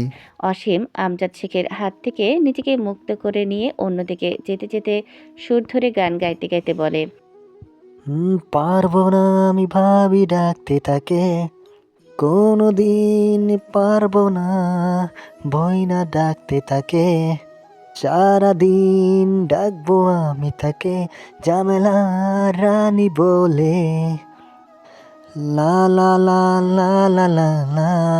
পারবো না আমি ভাবি ডাকতে তাকে, পারবো না পারবো না ও পারবো না ও পারবো না। লা লা লা হুম হুম হুম। হি হি হি হা হা হা হে হে হে। অসীমের গান শুনে আমজাদ শেখ আবার দৌড়ে যায় ওকে ধরার জন্য। অসীম নিজেও জোরসে দৌড় শুরু করে। অসীমকে ধরা এতই সহজ নাকি? দৌড়ে হাঁপিয়ে উঠে সোফায় বসে পড়েন। অসীম আমজাদ শেখের থেকে 10 হাত দূরত্ব রেখে দাঁড়ায়। আমজাদ শেখের কাছে এসে দাঁড়ায় বাড়ির সবাই। আমজাদ শেখ নিজেকে স্বাভাবিক করার জন্য জোরে জোরে শ্বাস নেন, চোখ বন্ধ করে। তারপর তাকায় অসীমের দিকে। তুই হয়েছিস কার মতো? আকাশ তোর বড় ভাই, ও তো তোর মতো হয়নি। আমার বড় ভাইয়া হয়েছে তোমার বড় ভাইয়ের মতো, আর ভাইয়ার ছোট ভাই হয়েছে তোমার বড় ভাইয়ের ছোট ভাইয়ের মতো। বুঝতে পেরেছ? বাড়ির সবাই অসীমের ঘুরিয়ে পেঁচিয়ে বলা কথা বুঝতে পেরে হাসে। আমজাদ শেখ ভয়ঙ্করভাবে তাকায় ছেলের দিকে। এই ছেলেকে কিনা তিনি এত ভালোবেসেছিলেন। ছোটবেলায় ছেলের চাঞ্চল্য স্বভাব তাকে মুগ্ধ করত। কি জানতো সেই ছেলের বড় হয়ে তার পিঠের পিছে ছুরি বসাবে? জানতে পারলে ছোটবেলাতেই ছেলেকে উদ্যম মাধ্যম দিয়ে সোজা করে ফেলতেন। আজলান শেখ বলেন, অসীম একদম ঠিক কথা বলেছে।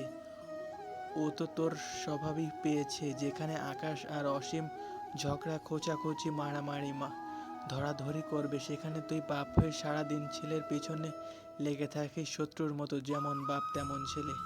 আমজাদ শেখ বড় ভাইয়ের দিকে তাকায়। তার ভাইটাও ছেলের পক্ষ নিয়ে কথা বলছে। শান্ত পরিবেশ, নিশ্চুপ নীরবতা। এতক্ষণের মারামারি হানাহানি ধরাধরি শেষ। অনন্যা শেখ সকলকে উদ্দেশ্য করে বলেন, সকলেই খাবার খেতে আসো, খাবার ঠান্ডা হয়ে যাচ্ছে। আমজাদ শেখ জেদ ধরে বলেন, খাবো না আমি। জেদ না দেখিয়ে খেতে আসো। বলছি তো খাবো না। মাঝখান থেকে অসীম বলে ওঠে, কামাল সাহেবের নাতি পরে খাবে, আগে আমি খেয়ে নিই।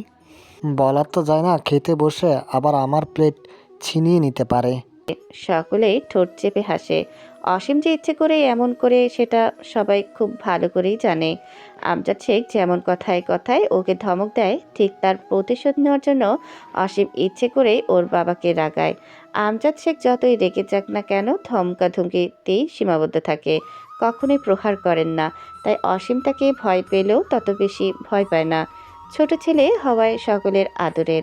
বাড়ির বড়রা কেউ কখনো অসীমের গায়ে টোকা পর্যন্ত দেয়নি, কিন্তু খুনসুটির সময় বড় দুই ভাই আর বোনের হাতে মাঝে মধ্যে কিলচর খায়, তবে তারাও কখনো জোরে আঘাত করে না। সব কিছুর সমাপ্তি টেনে ডাইনিং টেবিলের কাছে এগিয়ে যায় সবাই। অসীম বড় দুই ভাইয়ের মাঝখানে বসে। কে জানে আমজাদ শেখ আবার যদি ওর চুল টানতে আসে, তাহলে ভাই দুইজনেই ওকে বাঁচিয়ে দেবে। ও শুধু এখন আরামসে খাবে, দৌড়াদৌড়ি করে বেশ খিদে পেয়ে গেছে। সকালে আকাশ অফিসে এসে নোভাকে বকাবকি করতে শুরু করে। যেই সেই বকাবকি না, হাই লেভেলের বকাবকি। আকাশের তাণ্ডবে অফিসের সবাই জড়ো হয় ওদের দুজনকে ঘিরে। শান্ত চুপচাপ শান্তপ্রিয় মানুষ আকাশ, প্রয়োজনের বাইরে টু শব্দও করে না কখনো, কারো সাথে কখনোই তর্কে জড়ায় না। অফিসে আসে, কাজ শেষ করে আবার বাড়ি ফিরে যায়। কাজের বাইরে আকাশ কিছুই বোঝে না। কোনো ছেলের সাথেও আজ পর্যন্ত তর্ক বিতর্ক হয়নি আকাশের। সেই আকাশ কিনা একটা মেয়েকে এভাবে বকছে। বকাবকির এক পর্যায়ে দুজনের মধ্যে ঝগড়া শুরু হয়। নিলয় আকাশের সাথেই একই অফিসে জব করে। রাফির জন্য অফিসে জব হয়েছে। নিলয় আকাশকে ছোটবেলা থেকেই চেনে। আকাশ কোনোদিন কোনো মেয়ের সাথে কথা বলেনি, সবসময় মেয়েদের এড়িয়ে চলতো। সেই আকাশ কিনা একটা মেয়ের সাথে এভাবে ঝগড়া করছে। নোভা অফিসে জয়েন করেছে, এখনো মাস হয়নি। সেই মেয়ের সাথে আকাশ এভাবে ঝগড়া করছে, আদৌ কি তা বিশ্বাসযোগ্য? সকলেই শান্ত আকাশের অশান্ত রূপ দেখে বাক্যহারা হয়ে তাকিয়ে আছে। এ যেন ঘুমন্ত সিংহ জেগে উঠেছে। শান্ত মানুষ অশান্ত হলে ঠিক কেমন হয় তা আকাশকে দেখে বোঝা যাচ্ছে। অফিসের সিইও এসে এমন অবস্থা দেখে দ্রুত এগিয়ে যায় দুজনের কাছে। আকাশের রাগে লাল চোখ মুখ দেখেই বুঝতে পারে বড়সড় কোনো ঝামেলা হয়েছে। তবুও নিজের গম্ভীর্যতা বজায় রেখে বলে, মিস্টার আকাশ, কি হয়েছে? আপনি মিস নোভার সাথে এমন করছেন কেন? আকাশ মুখ বন্ধ করে সিইওর দিকে তাকায়। নোভা ইনোসেন্ট ফেস করে কুমিরের কান্না কেঁদে বলে, দেখুন না স্যার, মিস্টার আকাশ অফিসে এসে আমার সাথে কেমন বাজে বিহেভ করছে। আকাশ গলা ফাটিয়ে চিৎকার করে নোভাকে ধমকে ওঠে। উপস্থিত সকলে কেঁপে ওঠে আকাশের চিৎকারে। নোভার তো ভয়ে চোখ মুখ শুকিয়ে শেষ। শান্ত আকাশের এমন রূপ দেখে ওর মনে ভয় ঢুকে গেছে। আকাশ মাথা ঠান্ডা করে ওর সাথে কি করেছে এই নোভা সব বলে। নোভা সাপটে না করে দেয়, সে এসব কিছুই করেনি। আকাশ মিথ্যে বলছে। আকাশ নোভার দিকে তাকিয়ে মুচকি হেসে বলে, তুই আমাকে এখনো চিনিসনি ছেঁচড়া মহিলা। আমি আন্দাজ করেছিলাম এমন কিছু হবে, তাই সব প্রমাণ রেখে দিয়েছি। বলে পকেট থেকে ফোন বের করে অডিও রেকর্ডিং চালু করে, যেখানে নোভার বলা প্রত্যেকটা কথা স্পষ্ট বোঝা যাচ্ছে। কণ্ঠস্বর নোভার, সেটাও সবাই শিওর।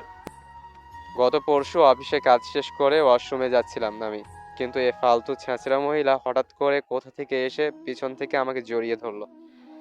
রাগে চর মেরে শাঁসিয়েছিলাম, কিন্তু নির্লজ্জ ছেঁচড়া মহিলার লজ্জা থাকলে তো। নোভাকে রেগে আকাশের দিকে তাকিয়ে থাকে। এই অফিসে জয়েন করার পর অফিসের প্রায় সব স্টাফ নোভার আকর্ষণীয় ফিগার আবেদনময় রূপে মাতাল হয়ে তাকিয়ে থাকে, যাতে করে নোভার নিজেকে বিশেষ কেউ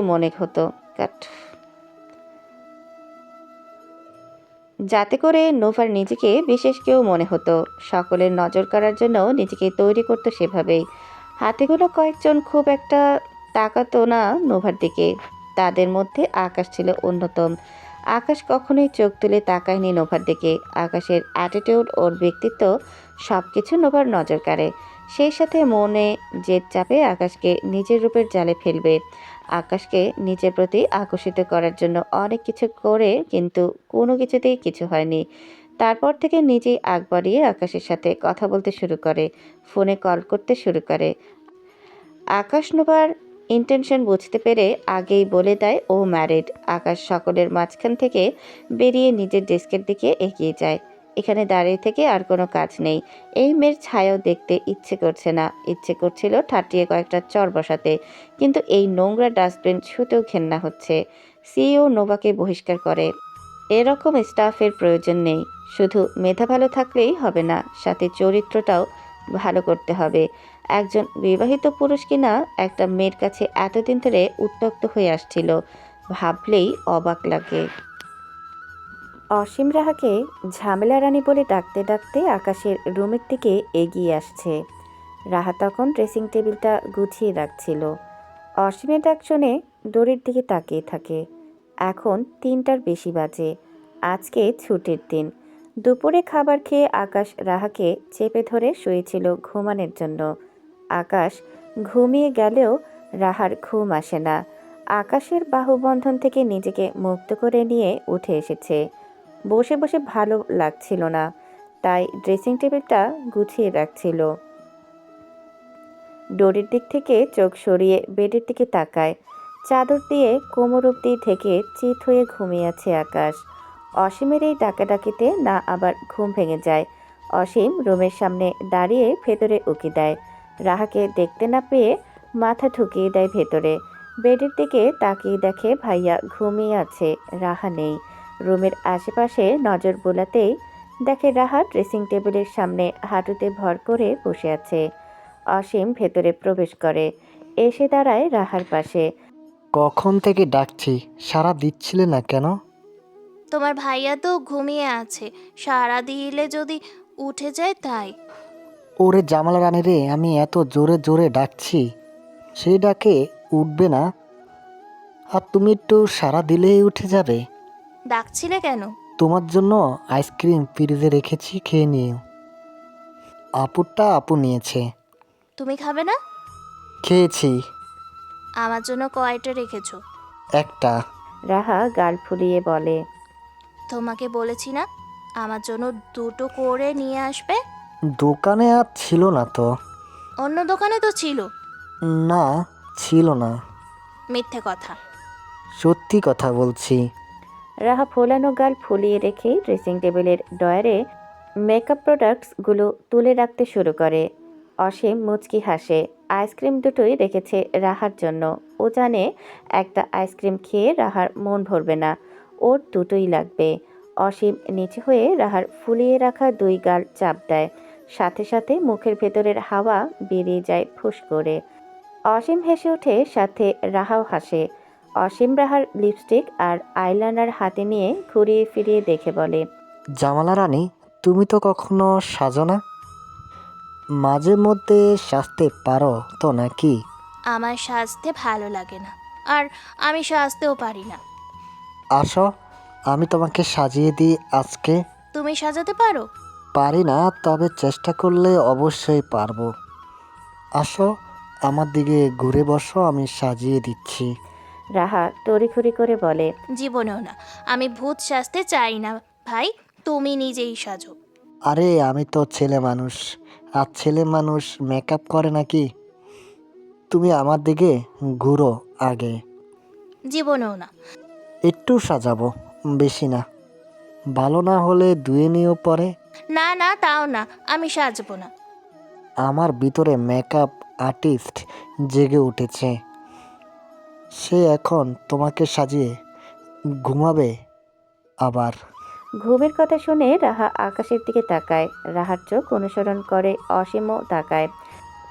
ঘুমন্ত ভাইকে দেখেই অসীমের শয়তানি মাথায় বদমাইশি একটা বুদ্ধি আসে। ভাইয়ের দিক থেকে চোখ সরিয়ে রাহার দিকে তাকায়, দাঁত কেলিয়ে হেসে বলে, চলো তাহলে ভাইয়াকে মেকআপ করিয়ে দিই। একদম না। ঘুম থেকে উঠে দুইজনকেই গাছের সাথে বেঁধে রাখবে। আরে ভয় পাচ্ছ কেন? কিছু বলবে না। ভয় পাওয়ার কিছু নেই। না, বকবে। বকবে না? ভাইয়া আরো খুশি হবে এত সুন্দর সাজ দেখে। সত্যি বকবে না তো? না। যদি বকে? তাহলে তোমার বাকের সব বকা আমি খেয়ে নিব। সত্যি তো? একদম। এখন মেকআপ করতে কি কি লাগে সেসব নিয়ে আসো। বলেই বেডের দিকে এগিয়ে যায়। রাহা মেকআপের প্রয়োজনীয় সব কিছু নিয়ে বেডে চলে আসে। দুজন বসে আকাশের দুপাশে। অসীম ফিসফিস করে বলে, প্রথমে কোনটা দিতে হয়?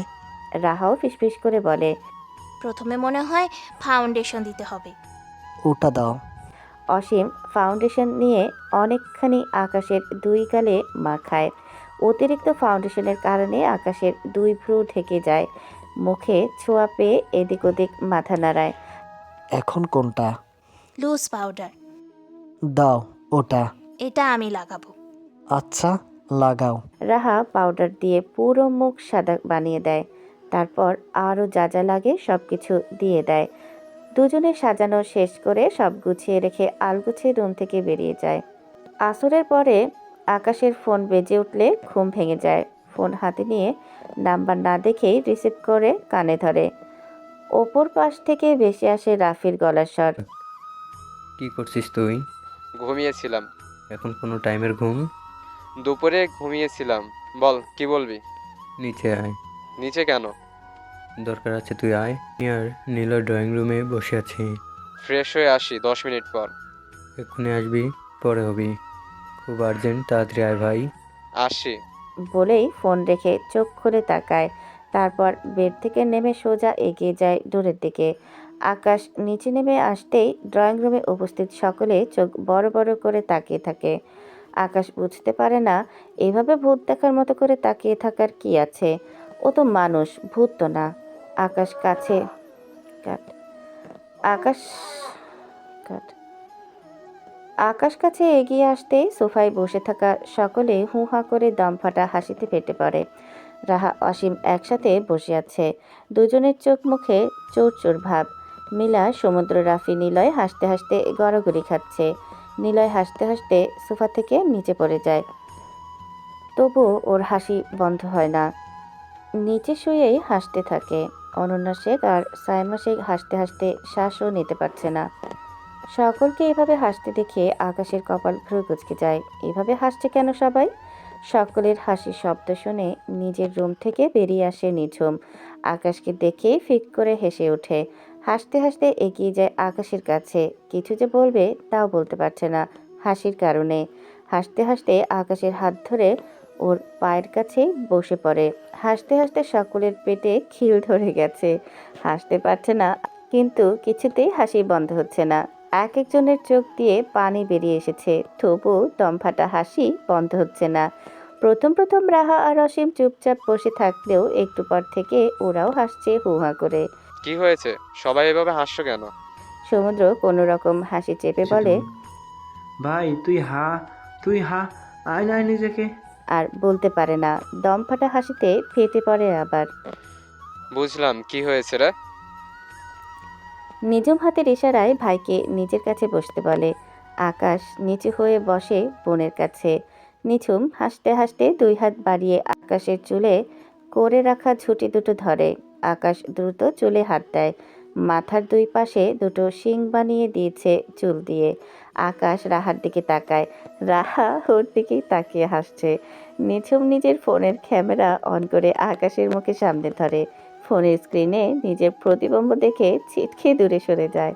তারপর আবার নিঝুমের কাছে এসে ওর হাত থেকে ফোনটা নিজের হাতে নেয়। নিজের এমন বেহাল দশা দেখে বসা থেকে উঠে দাঁড়ায়। রাহার দিকে তাকিয়ে জোরে ডেকে ওঠে, রাহা! রাহার আত্মার পানি শুকিয়ে যায়। খপ করে চেপে ধরে অসীমের হাত।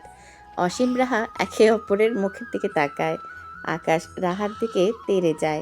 রাহা ভয়ে বলে ওঠে, আমি করিনি, অসীম করেছে। আকাশ রেগে অসীমের দিকে তাকায়। অসীম বসা থেকে উঠে দাঁড়ায়। দৌড়। অসীমকে আর পায়কে এক প্রকার উড়ে গিয়ে বাড়ির বাইরে গিয়ে ল্যান্ড করে। আকাশের চুলে খাড়া খাড়া দুটো ঝুঁটি পেতে দিয়েছে লাল টুকটুকে রাবার ব্যান্ড দিয়ে। ফাউন্ডেশন আর পাউডার দিয়ে পুরো মুখ দাড়ি সহ সাদা বানিয়ে দিয়েছে। ঠোঁটে মোটা করে লাল টুকটুকে লিপস্টিক। 2 গালে গাঢ় করে ব্লাশার হিসেবেও ব্যবহার করা হয়েছে লাল টুকটুকে লিপস্টিক। নাকে চোখের নিচে কপালে হলুদ আইশ্যাডো দিয়ে হলুদ বানিয়ে দিয়েছে। চোখের পাতায় মোটা করে কাজল নিয়ে আইশ্যাডো বানিয়েছে। 2 ভ্রু গাঢ় নীল আইশ্যাডো দিয়ে ভ্রু আর্ট করেছে। দেখতে জোকারের চেয়েও বেশি ফানি লাগছে। রাহা ভয়ে কাচমচক করে তাকিয়ে আছে আকাশের দিকে। আকাশের রাগে চোখ মুখ দেখে অনেক কষ্টে সকলে হাসি চেপে রেখেছে।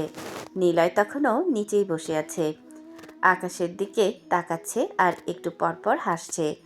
আকাশ রাহার হাত ধরে টেনে নিজের রুমের দিকে এগিয়ে যায়। রাহা ভয়ে পেছনের দিকে তাকিয়ে থাকে, কেউ ওকে যেন আকাশের হাত থেকে বাঁচায়। অনন্যা শেখ সোফা ছেড়ে উঠে আকাশের দিকে এগিয়ে যেতে যেতে বলে, তোর এই অবস্থা করেছে অসীম, তুই অসীমকে না ধরে ওকে টেনে নিয়ে যাচ্ছিস কেন? অসীম একা করেনি, সাথে ঝামেলা রানীও ছিল।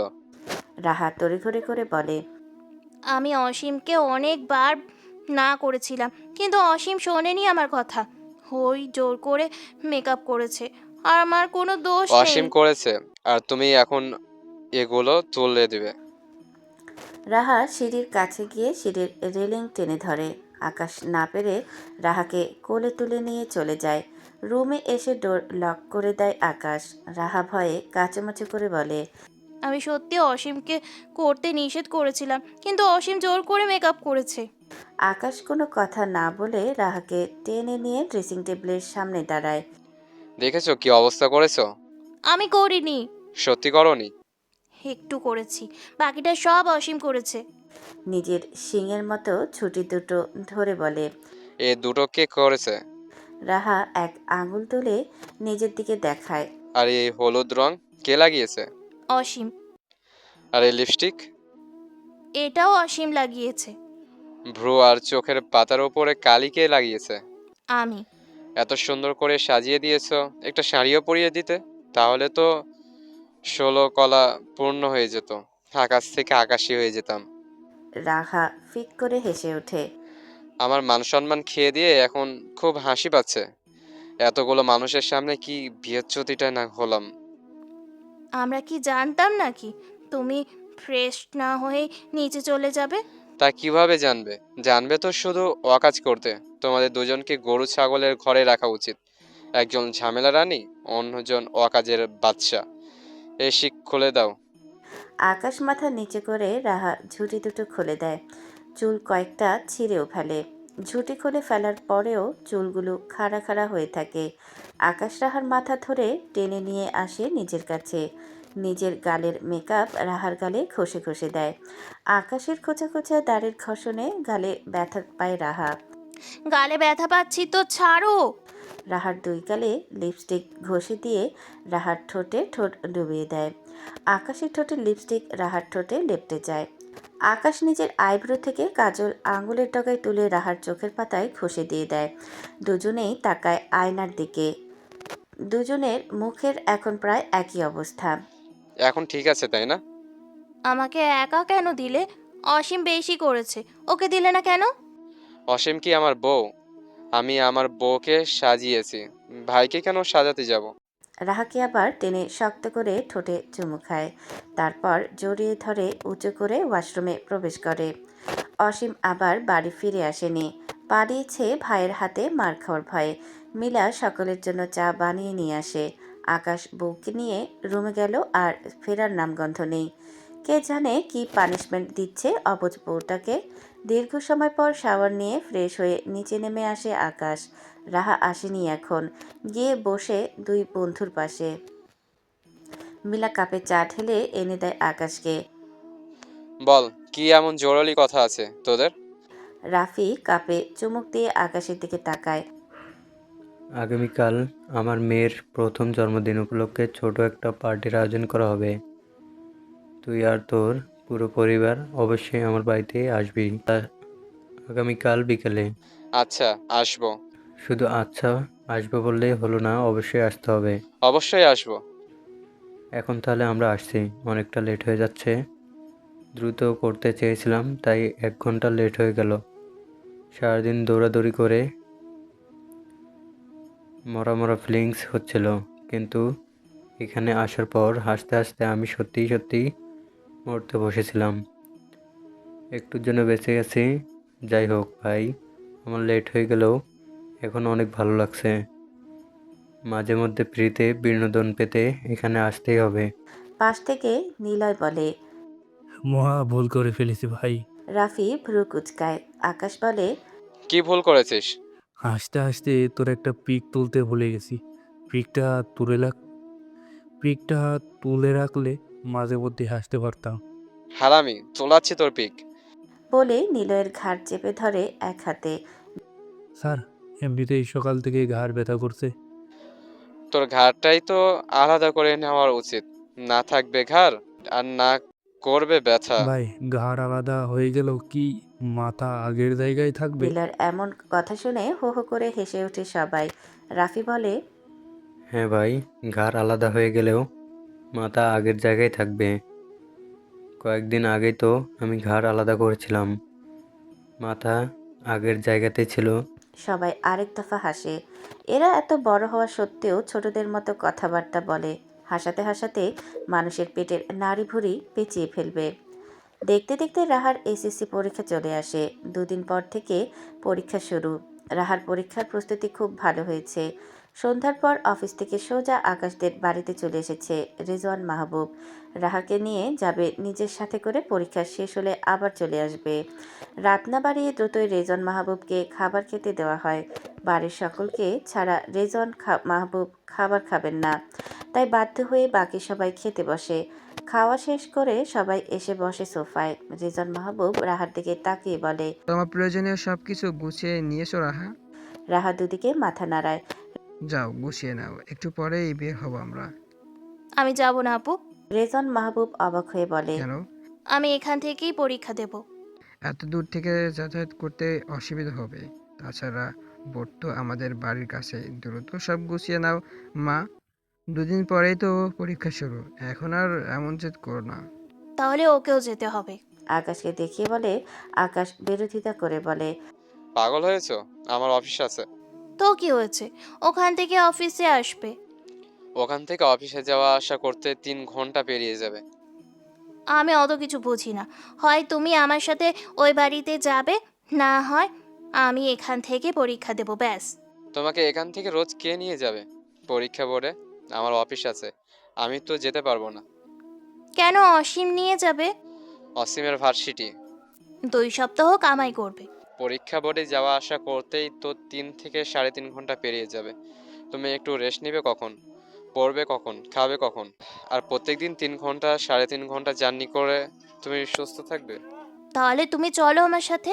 ঘুরে ফিরে সে এক কথা। আমার অফিস আছে তো, ছুটির সময় যাবে। তুমি এখন বাবার সাথে চলে যাও, 2 দিন পরেই তো শুক্রবার। অনেক বুঝিয়ে সুঝিয়েও রাহাকে কিছুতেই রাজি করানো যায় না। সে এখানেই থাকবে, নয়তো আকাশকে ওর সাথে যেতে হবে। সকলেই তাকিয়ে আছে রাহার দিকে। রেজওয়ান মাহবুব মেয়েকে দেখে বেশ অবাক হন। 1 বছর যাবৎ রাহা বিয়ের আগে নিজের বাড়ি ছেড়ে অন্যের বাড়িতে খুব কম রাত্রি যাপন করেছে। ওর নাকি নিজের বাড়ি ছেড়ে অন্য কোথাও ঘুম আসে না। ওনারা সবাই ভেবেছিল রাহা বিয়ের পর শ্বশুর বাড়িতে থাকতেই চাইবে না, বাবার বাড়িতেই বেশি থাকবে। কিন্তু রাহা ওনাদের সকলের ধারণা বিয়ের কয়েকদিন পরেই পাল্টে দিয়েছে। রাহা শ্বশুরবাড়িতেই বেশি হাসি খুশি থাকে। বাবার বাড়িতে বেড়াতে গেলে শ্বশুরবাড়ির প্রশংসায় পঞ্চমুখ হয়ে থাকে। শ্বশুরবাড়ির লোকদের কথা বলতে গেলেই রাহার চোখ মুখ চকচক করে। আয়েশা খানম ইংল্যান্ড থেকে ফিরে আসার পরেও কয়েকদিন থেকেই চলে এসেছে। তার মধ্যে আকাশ 2 দিন ওখানেই ছিল। তাই আকাশকে ছাড়া গেলে 2 দিনের বেশি রাহাকে রাখা যায় না। মেয়েটা একদম স্বামীভক্ত হয়ে গেছে। স্বামীকে ছেড়ে একদিন থাকতে নারাজ। যেখানে ভেবেছিল মেয়েটা শ্বশুরবাড়িতে থাকতেই পারবে না, সেখানে এই মেয়ে শ্বশুরবাড়ি থেকে বের হতেই চায় না।